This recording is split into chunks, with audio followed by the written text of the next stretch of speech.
Hi family, so this is part 2 of our ABC trek जुन चाहिँ हामीले पोखराको हरिचोकबाट start गर्यौं। त्यहाँबाट चाहिँ हाम्रो लगभग जहाँ पनि ट्रेक जान चाहनुहुन्छ उहाँहरूको चाहिँ यात्रा लगभग यहीँबाट सुरु हुन्छ। जीप वा कुनै पनि उहाँले बुक गर्नुभएको भेहिकल छ भने सो हामीले पनि त्यहीँबाट रेन्ट गरेको थियौँ र त्यहाँबाट हामी लाग्यो हाम्रो ट्रेकतर्फ। See how this guys look so excited र म पनि एक्साइटेड नै थिएँ प्लस नर्भस पनि थिएँ because this is my first trek. अनि मौसम पनि खुलेको थियो, मौसमले साथ दिएको कारण हामीले भ्यू इन्जोय गर्दै हाम्रो यात्रा अगाडि बढायौँ।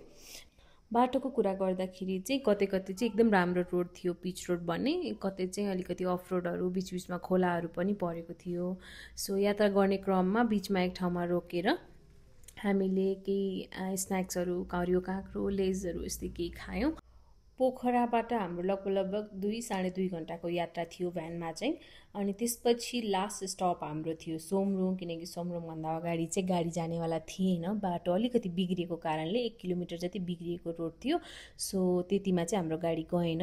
सो हामीले यहाँबाट चाहिँ हाम्रो भ्यानलाई जुनमा हामी चढेर आएको थियौँ त्यसलाई बाई बाई गरेर यात्रा सुरु गऱ्यौँ हाम्रो खुट्टाको जुन हाम्रो एबिसीको ट्रेकिङ स्टार्ट पोइन्ट थियो।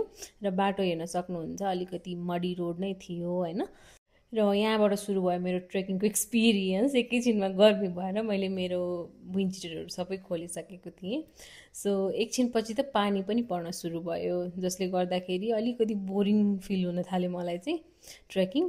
र बसेको बेलामा त्यहीँनिर हामीले यसो केही लन्च जस्तो पनि गरिहाल्यौँ। पानी परि नै रहेको थियो अलिअलि, त्यही पनि हामीले रेनकोट लाएर हाम्रो यात्रा स्टार्ट गऱ्यौँ, किनकि हामीलाई त्यहाँबाट त्यो दिन पुग्नु थियो हामीलाई लोअर सिनुवा, जुन चाहिँ हाम्रो लास्ट स्टप हुनेवाला थियो यो दिनको।